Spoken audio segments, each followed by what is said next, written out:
Hola queridos oyentes de un nuevo programa de Firmes en la Verdad. Tenemos suerte porque la invitada de hoy está con nosotros. Es una persona que ha vivido una experiencia muy enriquecedora, una experiencia de servicio, una experiencia de Dios y de llevar a Dios a los demás. Ella es la hermana Paqui Morales del Hogar de la Madre. Muy buenas, hermana Paqui. ¿Qué tal estás? Muy bien, muchísimas gracias. Qué alegría poder tenerte aquí Igualmente. con nosotros. Vamos a ver, nos queremos centrar en esas misiones tan bonitas y tan duras y tan enriquecedoras en las que has estado durante ¿cuánto tiempo? En Ecuador 8 años. 8 años. Uh-huh. Y eso, son en Ecuador. ¿Y qué está la misión? ¿En qué ha consistido? Uh-huh. Bueno, cuando yo llegué a Ecuador, la misión era ir a una escuela y estar haciéndonos cargo pues, de escuela y colegio. Cogíamos a los niños con 4 años hasta los 17 años. Pero bueno, hoy más que nada supongo que hablaremos sobre el Puyo, y eso son unas misiones que hacíamos de manera puntual. Seguíamos con nuestra labor en el colegio y de vez en cuando íbamos a las comunidades indígenas para estar con ellos. Nos has hablado del Puyo. ¿Dónde se encuentra el Puyo? Sí, en el oriente ecuatoriano, en la región de Pastaza. Y estas misiones, porque dices que nada más que lo hacen de forma puntual, ¿por qué? Surgieron un poquito porque estábamos con los alumnos un poco planteando, los del último curso, a dónde ir de viaje de fin de curso. Y vino un sacerdote, nos estuvo hablando de las misiones que realizaban en el Puyo y nos entusiasmamos. Entonces yo dije, yo quiero ir allí. Porque este sacerdote vivía allí en el Puyo. No, era el encargado de las obras misionales. Entonces de vez en cuando iba a visitar al grupo misionero que estaba allí. Y os habló porque haría falta gente, ¿no? ¿Ayuda o qué? Sí, no, la verdad es que vino a solicitarnos otra cosa y de pasada comentó que venía de allí. Sí. Entonces yo al escucharle yo me entusiasmé. Y los alumnos, al verme a mí entusiasmada, dicen, hermana, llévenos. Entonces dije, bueno, si en lugar de hacer un viaje de fin de curso, queréis hacer un viaje misionero, pues hacemos eso. Y todos dijeron, sí. Y así surgió el... O sea que se cambió el viaje de fin de curso de placer o cultural por ir a las misiones, por el entusiasmo con que el sacerdote transmitió y la hermana Paqui, claro. Y entonces decidís ir. ¿Y cómo se organiza? ¿Qué es lo que había que hacer? Sí, bueno, lo primero fue ponernos en contacto con el padre Pedro, que es el sacerdote que está allí encargado de esa misión. Cuando él vino a Manabí, que es donde nosotros estamos, para hablarnos un poco de en qué consistiría la misión, cómo lo teníamos que hacer, pues fue muy gracioso. Claro, él, al vernos así de blanquito, tan limpitas, el imaginarnos en el lodo, en la selva, pues como que no se fiaba de lo que íbamos a hacer. Además, yo tengo vértigo, me da muchísimo miedo el pasar por precipicios, así. Entonces, toda mi obsesión era si nos podíamos caer. Y yo le preguntaba en la conversación, ¿y nos podemos caer? Pensando en los precipicios. Y él creía que me refería a si nos podíamos caer, pues de que te tropiezas y te caes al barro. Y ya él al final, enfadado de la pregunta, dice, sí, hermana, se va a caer muchas veces y se va a manchar muchísimo. Y no puede ir con ese hábito blanco. Luego ya, bueno, fuimos planificando todo. Él se fió un poquito de a ver qué era lo que íbamos a hacer. Y cuando ya llegamos allí con los alumnos, no vamos de blanco, vamos con un hábito azul porque pero si no sería imposible. ¿Hábito allí? Sí, vamos con hábito. Bueno, porque el acceso es bastante complicado, ¿no? Sí. Lo de me voy a caer es por algo, no es nada fácil. No es fácil. Bueno, vamos primero hasta la parroquia, donde está sentado el grupo misionero que hay allí, que son 10 horas en coche. Hacemos la primera noche en la parroquia, que allí más o menos pues estás bien, duermes en colchonetas y así.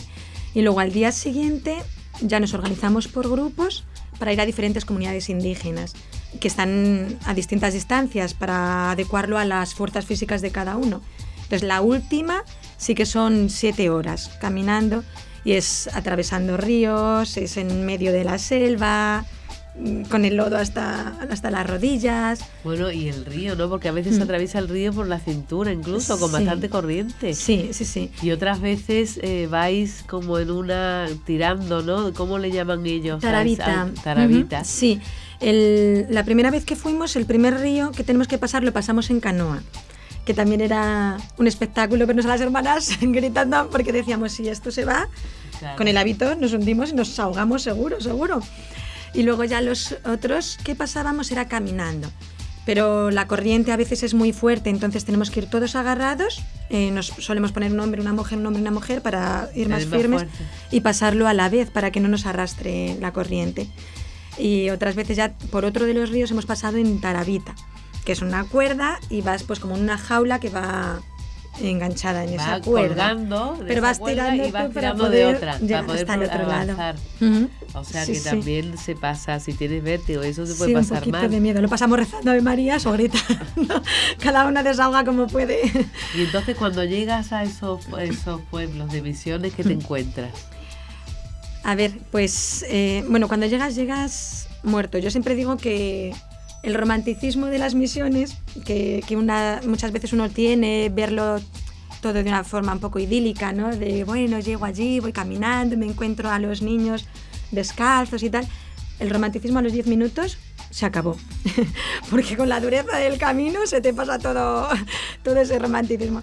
Y llegas agotado. Yo llegaba que no podía casi ya mantenerme en pie. Pero es verdad que cuando estás allí, la primera vez que les vimos, eran fríos con nosotros, sí que se acercaron, casi no nos hablaban, no nos conocían, estaban un poquito reticentes, Claro.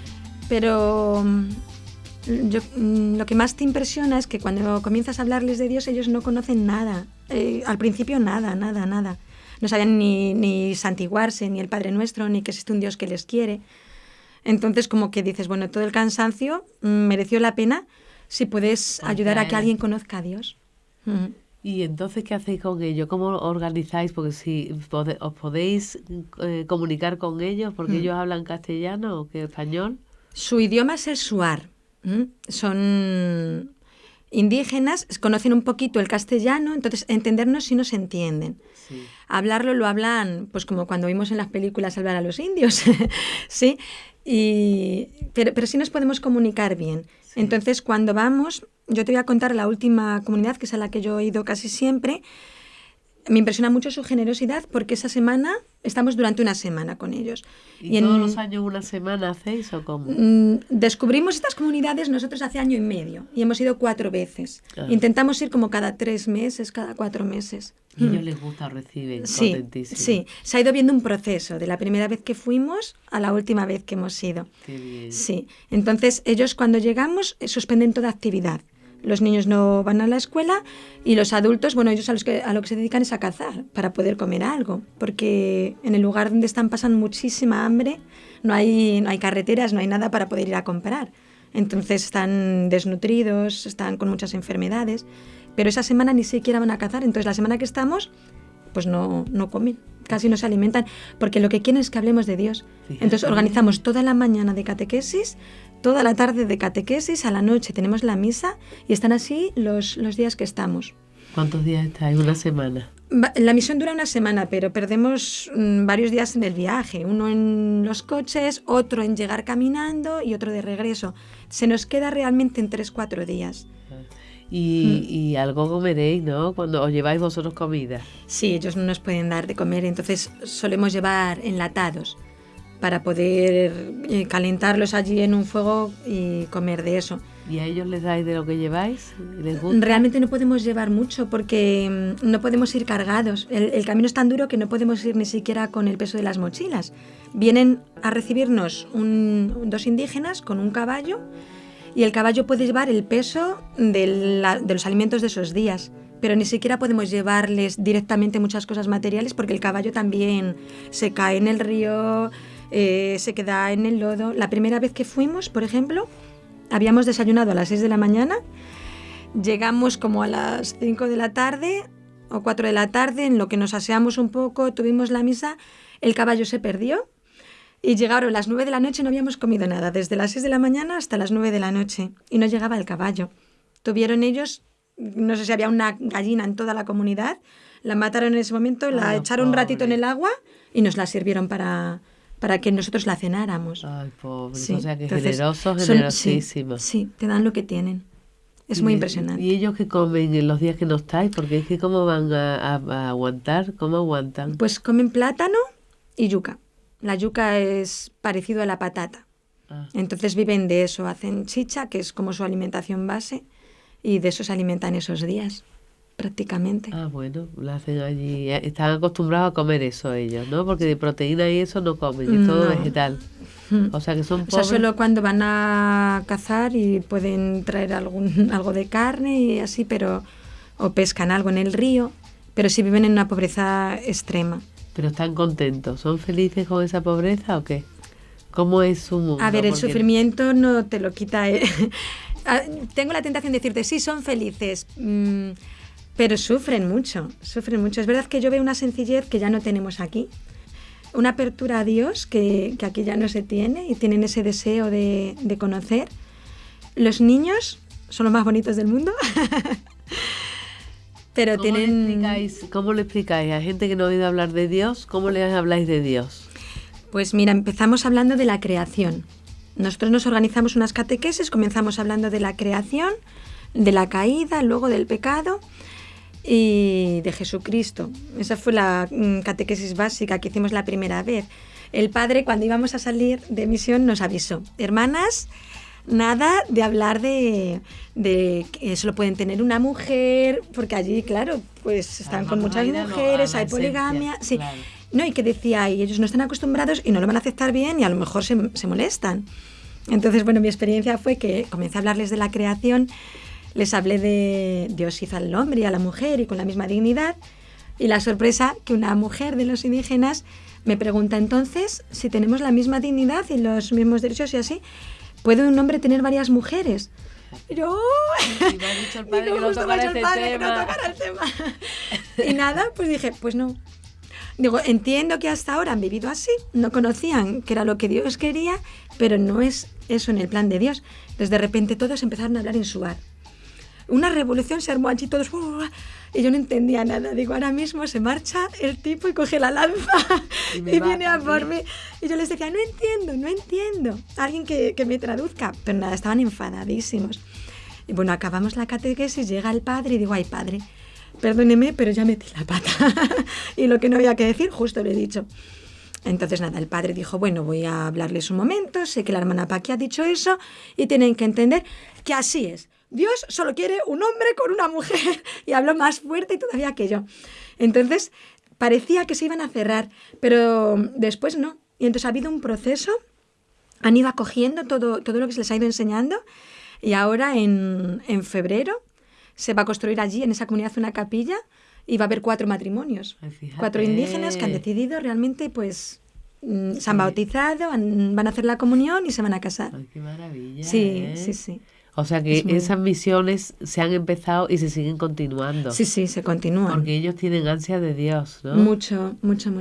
Mira, una vez yo creo que fue la segunda vez que fuimos, es de las cosas que a mí más me han tocado el corazón. La noche antes de marcharnos, pues les preguntábamos un poco sus necesidades, qué querían, en qué les podíamos ayudar. Y fíjate que están desnutridos, pasando muchísima hambre, tienen muchísimas enfermedades, no hay médicos, no hay higiene, no hay nada. Las casas son 4 estacas de madera con unas ramas que hacen de tejado, pero muchos no tienen ni siquiera paredes. Y el suelo es tierra, y ahí duermen. Y ahí viven y ahí hacen toda la existencia. No se hacen ni un colchoncito de hojas, no hay colchones, nada. De hojas o duermen sobre el suelo. Entonces, bueno, yo pensé que nos iban a pedir algo material.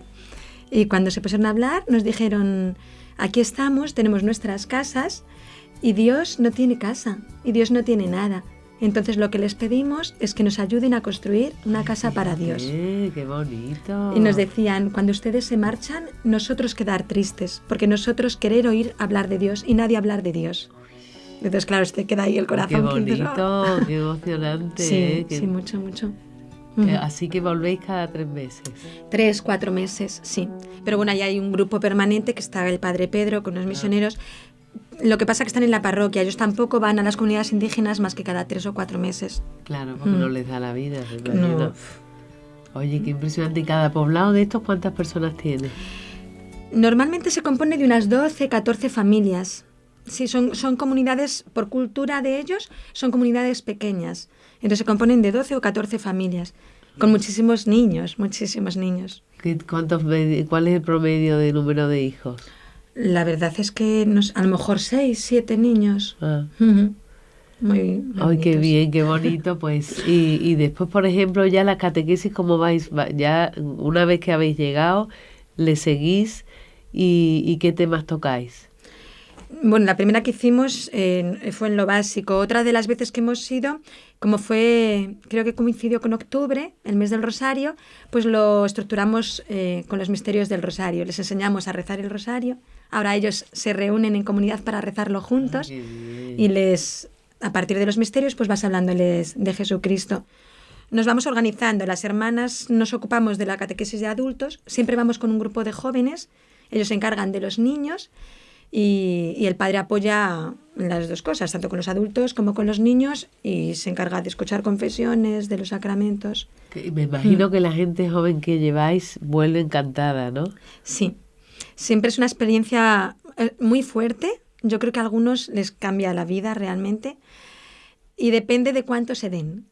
Quien se entrega más vuelve mucho más entusiasmado y viene mucho más tocado por Dios, claro, porque es un momento en que te abres o te abres a Dios o no aguantas ese tipo de misión. Realmente es una dureza tal que si no te abres a Dios te desesperas o te amargas por el cansancio o lo pasas mal. Entonces los jóvenes, la verdad que siempre hemos tenido mucha suerte y hemos ido con jóvenes que son del movimiento, del Hogar de la Madre o que son alumnos nuestros y que se han abierto. Entonces siempre vienen con una experiencia muy, muy buena, muy buena, siempre deseando regresar. Y ellos mismos serán fermento de esta experiencia entre los otros jóvenes, ¿no? Porque los llevaría, a lo mejor cuentan la experiencia los del año siguiente, ¿o no? Sí, sí, y siempre ya están los grupos más pequeños, ya están deseando crecer para poder venir con nosotros a la misión. Claro, será además de mayores y estarán deseando, claro. Sí, claro. sí. Porque contaréis todo una vez que volvéis, ¿no? Sí.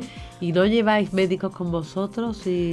Una de las veces sí que hemos podido llevar un equipo de doctores, de jóvenes que acababan de terminar medicina. Entonces, en cada grupo, los grupos los componemos por un sacerdote, porque para nosotras es esencial que cada grupo lleve un sacerdote para no quedarnos sin la Eucaristía, si no, no vamos. Entonces, en cada grupo va un sacerdote, van 2 hermanas y un grupito de jóvenes. Y esta vez, aparte del grupo de jóvenes, venía un médico, un doctor.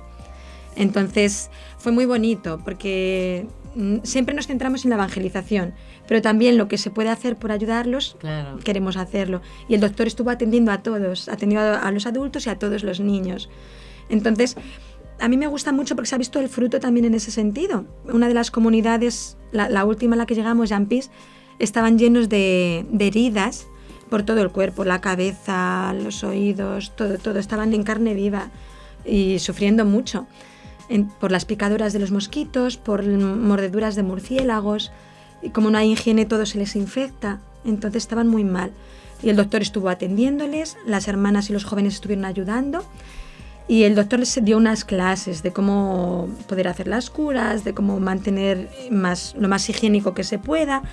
Y esta última vez que yo he vuelto estaban mucho mejor. Ay, tenían cerraditas las heridas, estaban mucho más limpios. Ah, qué bien. Entonces, y ellos estarán, claro, agradecidos, ¿no? Porque irán todos, porque ellos no tienen médicos, ¿no? Entre ellos. No. ¿Y qué tienen? ¿Curanderos o qué? El chamán, el brujo y el curandero. Pero muchas veces, por ejemplo, allí el mayor peligro es el de las serpientes. Porque hay boas, hay hay diferentes tipos de serpientes, que es lo más peligroso. La segunda o tercera vez que fui yo, pregunté por uno de los jóvenes que habíamos conocido en la primera vez y me dijeron que se había muerto, tenía 17 años, porque le había picado una serpiente y no habían... Como el camino es tan largo y tan duro, cuando llegan a un centro de salud, pues ya no dio tiempo a... Ay, qué pena. Sí. Son condiciones muy duras las que viven, muy duras. Y aún así merece la pena, ¿no, hermana? Totalmente. Para mí ha sido una de las mayores gracias que Dios me ha dado. Claro, y por ejemplo, si una serpiente pica a cualquiera de los chicos que lleváis, o a cualquier hermana, claro. No sé qué ¿Os dan unas instrucciones o qué? La verdad es que confiamos en que por la misericordia de Dios no nos pase. Si nos pasase, pues tendríamos que ir lo más rápido posible hasta Chapinsa, que es el lugar donde hay un centro más cercano.